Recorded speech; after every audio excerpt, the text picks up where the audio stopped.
맹자는 춘추 전국시대의 유학자입니다. 맹자가 성장하는 과정을 보면 살았던 삶의 자리가 있습니다. 그는 어렸을 때 묘지 가까이에서 살았습니다. 그곳에 살면서 장의사 흉내를 냅니다. 맹자 어머니는 맹자 교육에 좋지 않겠다 생각을 해서 이사를 갑니다. 그가 이사를 간 곳은 시장 근처입니다. 이제 장사꾼 흉내를 내는 겁니다. 그래서 맹자를 데리고 또 이사를 가는데요. 그가 간 곳에는 서당이 있었습니다. 맹자는 서당 근처에 머물면서 글을 배우고 대학자가 됩니다. 이것을 한자로 맹묘 삼천지교라고 하는데요. 어머니가 아들을 가르치기 위해 3번 이사했다는 이야기입니다. 왜 맹자 어머니가 이사를 하게 되었을까? 내가 머무는 삶의 자리가 영향을 준다는 겁니다. 사람은 삶의 자리에서 영향을 받습니다. 수많은 스포츠인이 있는데요. 작년 23년도에 최고의 여성 체육인이 신유빈이 뽑혔습니다. 탁구인으로 자라는 그 배경에도 삶의 자리가 있습니다. 아버지가 탁구장을 운영하시고요. 어렸을 때부터 아버지와 함께 탁구장에서 자랐습니다. 탁구공을 가지고 놀았습니다. 만일 신유빈의 삶의 자리가 탁구장이 아니었다고 하면 오늘날의 신유빈은 기억되지 않을 겁니다. 신유빈이 탁구인으로 성장하는데도 아버지가 탁구장을 운영하셨던 그 삶의 자리가 있습니다. 그런데 여기에서 한 가지 질문을 하게 되는데요. 그러면 아버지가 탁구장을 운영하는 사람은 신유빈 혼자였을까? 수많은 사람들이 있을 겁니다. 그런데 왜 신유빈은 그 삶의 자리에서 탁구인이 되었을까? 그 삶의 자리에는 품고 살아가는 마음의 자리가 있습니다. 마음이 어디에 머무르느냐, 여기에 따라서 삶은 또 영향을 받는다는 겁니다. 신년이 되면 많은 사람들이 각자의 각오를 다짐하는데요. 한 청년이 나는 금연을 해야 되겠다 이런 다짐을 합니다. 그리고 자신의 결단을 선배에게 말하니까 선배가 잘했다고 하면서 책을 하나 사주었습니다. 그 책의 내용은 담배가 우리 몸에 얼마나 해로운가를 알려주는 정보로 가득했습니다. 청년은 그 책을 보면서 충격을 받고요. 결심을 합니다. 나 이제 앞으로 절대 책을 안 읽겠다. 동일한 삶의 자리이다 할지라도 사람마다 거기에 품고 살아가는 마음이 있는데 그 마음에 따라서 삶은 또 영향을 받는다는 겁니다. 청년은 금연을 다짐했지만 그는 또다시 흡연을 하게 됩니다. 삶은 자신이 머무는 자리에서 영향을 받고요. 또 그 삶의 자리에서 품은 마음에 또 영향을 받습니다. 오늘 본문은 거라사 광인의 이야기인데요. 성경을 보면서 삶의 자리가 가장 어려운 사람이 누구일까? 거라사 광인이 생각납니다. 삶은 무덤 사이입니다. 무덤은 소망이 사라지고 죽음이 머무는 곳입니다. 게다가 그의 마음의 자리도 어렵습니다. 그에게 더러운 귀신이 들렸습니다. 환경이 어려울 때 마음이 건강하면 희망이 생길 수 있는데 최악의 환경에 최악의 마음, 더러운 귀신이 그를 지배합니다. 마지막 한 가지 희망을 가질 수 있습니다. 나를 도와주는 친구가 있으면 희망을 가질 수 있는데 그를 도와주던 사람은 떠났습니다.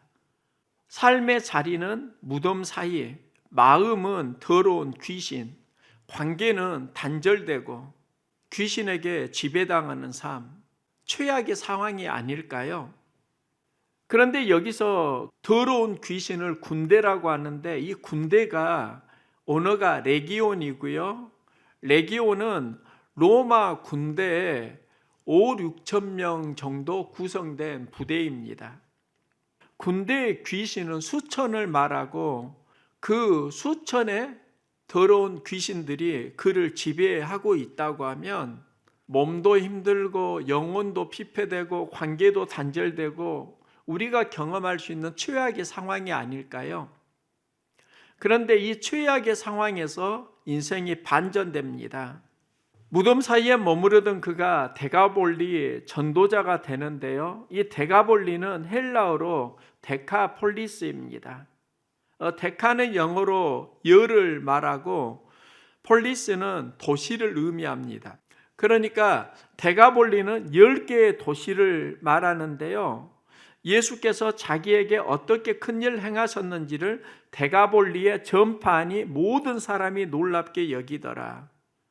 무덤 사이에 머무르던 그가 데가볼리에 예수님을 전하는 전도자가 됩니다. 이 변화가 어떻게 가능한 것일까? 우리도 신년이 되면 새로운 시도를 하려고 하는데 어떻게 하면 우리의 삶이 긍정적으로 새롭게 바뀔 수 있는가? 오늘 본문을 보면 그 출발이 예수님과의 만남입니다. 거라사 광인이 무덤 사이에 거할 때 상황은 그의 영을 군대 귀신이 지배했기 때문입니다. 군대 귀신이 그를 지배했다. 여기에 나타나는 특징이 있는데요. 무덤 사이에서 그는 옷을 벗고 살아갑니다. 수치심을 모르고 또 사람과의 관계가 틀어지는 삶을 살아갑니다. 육적인 힘은 장사입니다. 많은 사람들이 그를 통제하려고 해도 그의 힘을 이기지 못할 정도입니다. 영은 마귀에게 사로잡히고 육적인 힘은 마귀가 지배하고 그 상황에 예수님을 만나면서 변화가 시작됩니다. 변화의 시작이 무엇인가? 예수님께서는 그를 회복하실 때 영의 문제를 말씀하십니다. 무덤을 떠나라, 옷을 입으라 말씀하지 않으시고 더러운 귀신아 그 사람에게서 나오라. 제일 먼저 하신 메시지는 그를 지배하고 있는 귀신을 쫓아냅니다. 그를 지배하고 있는 악한 세력을 물리치십니다. 그의 영을 새롭게 하십니다. 우리가 변화되려고 하면 무엇이 바뀌어야 하는가? 그 환경 속에서 품고 살아가는 우리의 영이 새롭게 변화되어야 합니다. 마음이 바뀌지 않고 환경을 바꾼다고 해서 삶이 회복되는 게 아닙니다. 내가 머무는 자리 중요하지만 본질은 마음에 있습니다. 예수님은 그의 영의 문제를 진단하고 영혼을 회복시켜 주십니다.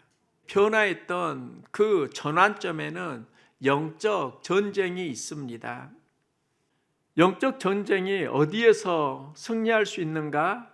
예수님을 내 안에 영접하고 예수님을 만날 때 새로운 변화가 시작됩니다. 예수님이 더러운 귀신을 쫓아내고요. 그 사람은 변화를 경험하는데요. 군대에 귀신 집혔던 자가 옷을 입고 정신이 온전하여 앉은 것을 보고 두려워하더라. 옷을 입었다. 수치심을 알게 된다는 겁니다.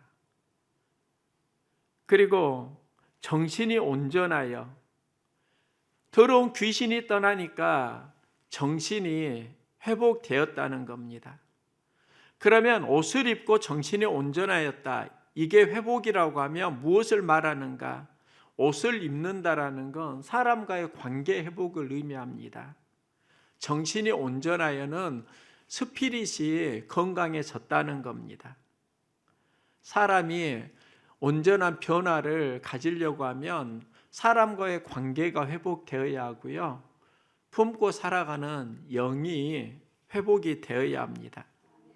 본문을 보면 더러운 귀신 들린 청년이 회복이 되었는데 그 청년에게서 나온 더러운 귀신이 예수님에게 돼지에게 들어가기를 청합니다.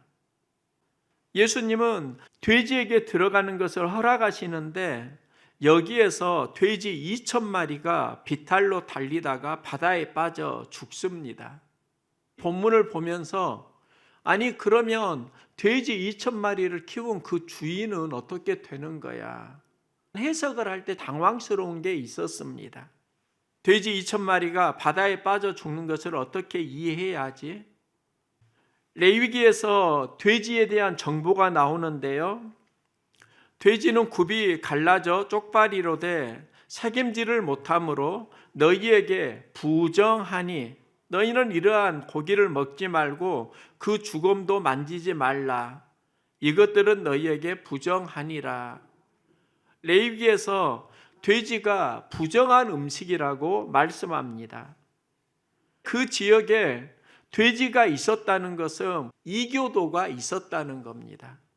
이교도는 신에게 제물을 드릴 때 돼지를 잡아서 드렸습니다.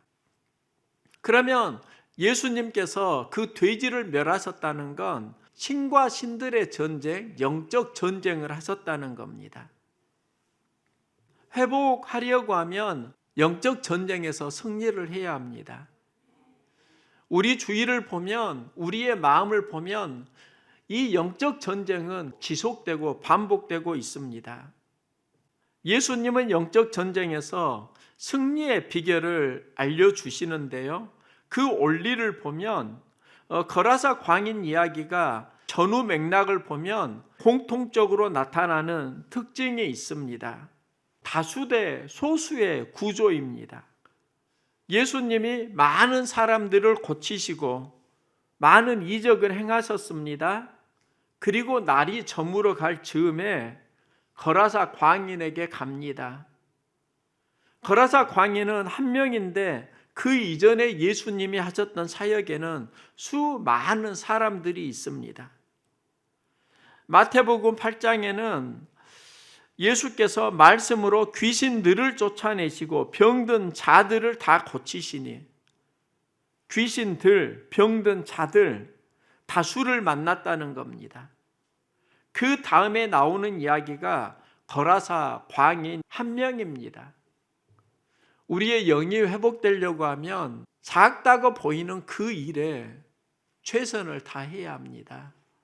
작은 것에 최선을 다하는 그 스피릿 속에서 큰 일을 할 수 있는 힘과 에너지를 얻을 수 있다는 겁니다. 거라사 광인을 고치러 가실 때 그 상황을 보면은 예수님은 다수를 상대하시고 그날 저녁에 바다 건너편으로 가자고 말씀하십니다. 예수님이 건너가는 그 바다는 일기가 가장 어려울 때입니다. 잔잔한 바다가 아니라 풍랑이 있는 바다입니다. 제자들이 이 풍랑을 만나면서 예수님에게 주여 구원하소서 우리가 죽겠나이다. 이 풍랑을 거쳐서 거라사 광인을 만나는 겁니다. 생명의 위협을 받으면서 한 영혼을 향해서 가는 것입니다. 그날 시간도 날이 저문 시기입니다. 다수에게 복음을 전하고 날이 저물었으면 쉬어야 하는 시간인데 날씨도 좋지 않은데 몸은 피곤한데 예수님은 생명을 걸고 한 사람을 향해서 가는 겁니다. 영적 전쟁에서 이기려고 하면 극복해야 하는 많은 역경과 상황이 있다는 겁니다. 피곤함도 있고 수많은 역경과 고난도 있습니다. 그러면 한 영혼을 위해서 이렇게 수고할 필요가 있는가? 예수님이 그렇게 하셨습니다. 이 과정을 예수님은 어떻게 말씀하시는가? 이게 영적 전쟁이라고 말씀을 하고 있습니다. 한 영혼에 최선을 다하라고 하십니다. 그러면 그 한 영혼이 누구이지? 거라사 광인의 이야기를 생각을 했는데 말씀을 보면서 주님이 주시는 마음은요, 한 영혼이 바로 나일 수 있더라고요. 타인 한 명이 아니라 내 자신일 수도 있다는 겁니다. 내가 왜 거라사 광인의 한 영혼일 수 있는가? 성경 본문을 보면 거라사 광인이 예수님을 보고 외쳤던 말이 있습니다. 하나님의 아들 예수여. 신앙 고백이 있습니다. 거라사 광인은 예수를 보고 하나님의 아들 예수라고 외칩니다. 그리스도인의 고백입니다. 영적 전쟁에서 하나님과 동행하기를 원하는데 귀신에게 사로잡혀 있고 또 자유하지 못하는 그 삶, 그의 이야기가 바로 우리들의 이야기이고 나의 이야기일 수 있다는 겁니다. 그리고 삶의 자리는 무덤 사이입니다. 어둠의 권세가 좋아하는 장소입니다. 우리가 좋아하는 곳이 교회이고 예배당입니까? 다른 곳입니까? 내 마음이 하나님이 기뻐하지 않는 장소에 자꾸 머무르면서 피폐화되고 거칠어져 있지는 않습니까? 삶의 자리가 무덤 사이에 거하는 그리스도인의 모습일 수도 있습니다. 그리고 당신이 나와 무슨 상관이 있나이까 나 괴롭게 하지 마소서. 예수님이 무덤 사이에 그 한 명을 위해 그렇게 수고하셨는데 예수님을 환영하지 않습니다. 당신이 나와 무슨 상관이요? 나 괴롭게 하지 마시오. 그게 바로 우리들의 삶의 자리일 수도 있다는 겁니다. 신앙 고백이 있습니다.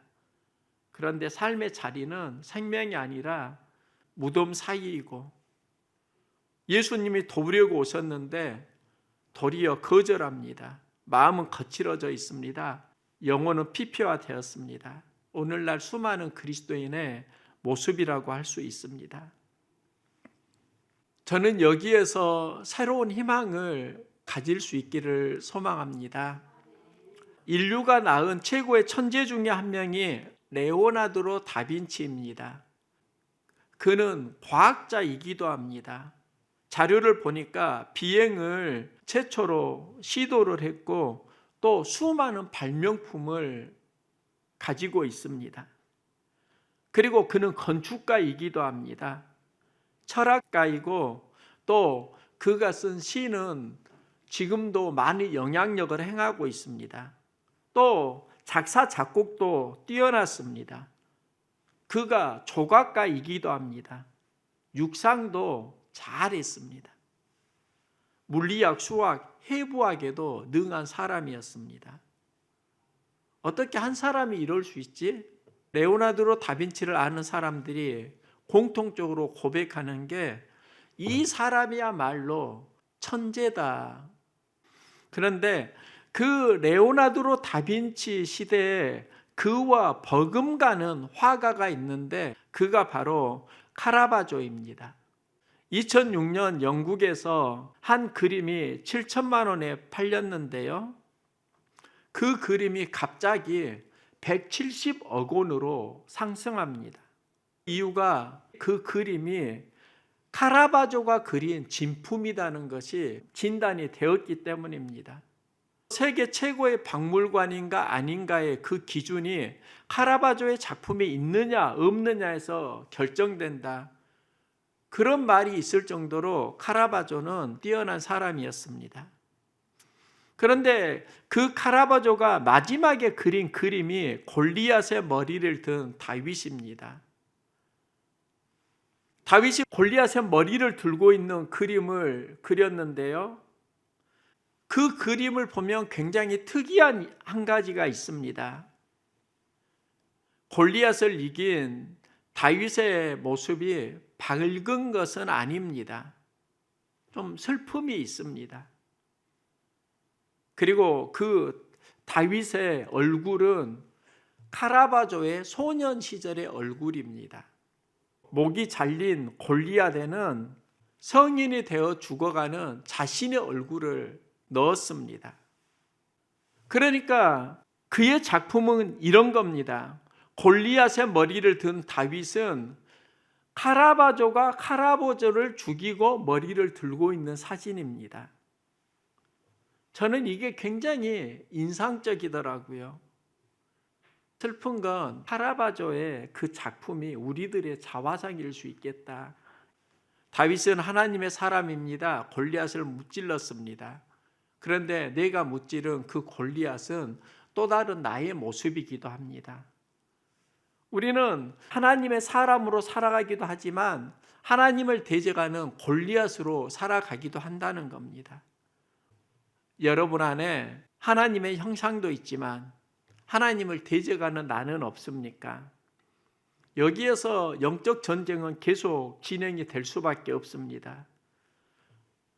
구원의 기쁨과 감격으로 즐거워하는 나도 있지만 삶의 현장에서 힘들어 지쳐 신음하고 있는 나의 모습도 있습니다. 인생은 이 모든 것을 포함합니다. 거라사 광인의 이야기는 우리들의 이야기이고 또 승리해야 하는 우리들의 삶의 비전이기도 합니다. 거라사 광인에게 예수님이 찾아오십니다. 그의 인생에 말씀이 방문했다는 겁니다. 말씀이 들어오니까 삶은 달라집니다. 우리의 삶도 세상으로 가득 차 있는 내 영혼에 말씀이 다시 들어오기를 소망합니다. 말씀이 들어오고 나를 지배하고 있는 세상의 수많은 문물들이, 가치들이 말씀 속에서 무너지고 말씀이 나를 회복할 때 그때 일어나는 일이 바로 데가볼리 전도자입니다. 무덤 사이에 머무르던 그가 예수께서 자기에게 어떻게 큰 일을 행하셨는지를 데가볼리에 전파하니 모든 사람이 놀랍게 여기더라. 거라사의 광인이 데가볼리 전도자가 되었다는 겁니다. 거라사의 광인의 모습이 있고 데가볼리 전도자의 모습이 있습니다. 귀신이 주장하면 거라사 광인이 되고요. 예수님을 만나면 데가볼리 전도자가 됩니다. 우리 안에 다양한 모습이 있습니다. 말씀에 내가 있고 환경에 내가 있습니다.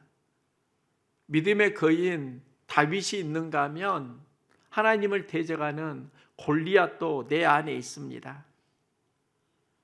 이 모두가 나를 포함하고 있습니다. 이때 우리는 말씀을 떠나면 삶의 환경은 무덤 사이가 되고 말씀 예수를 만날 때 우리의 삶의 방향은 데가볼리 전도자가 됩니다. 환경의 나를 살아갈 때 버거움을 느끼고 있지 않습니까? 말씀의 나를 만날 수 있기를 소망합니다. 말씀의 나를 통해서 나의 삶의 방향이 무덤에서 데가볼리로 전환되기를 응원합니다. 그러면 예수님은 데라사 광인에게 누구일까? 그에게 친구가 되셨더라고요. 거라사 광인은 예수님을 통해서 그의 삶이 회복됩니다. 그러면 거라사 광인이 누구인가? 우리들일 수 있잖아요. 죽어가던 영혼입니다. 통제가 안 되던 인생입니다. 예수님이 우리에게 찾아오셔서 나는 너의 좋은 친구라 말씀하십니다. 그리고 나는 너를 위하여 목숨을 버리노라. 여기에서 좋은 친구를 또 증명해 주십니다. 친구가 없어서 외로움을 느낄 때 예수님을 친구로 만날 수 있기를 소망합니다. 예수를 만나면 삶은 새로워지고요.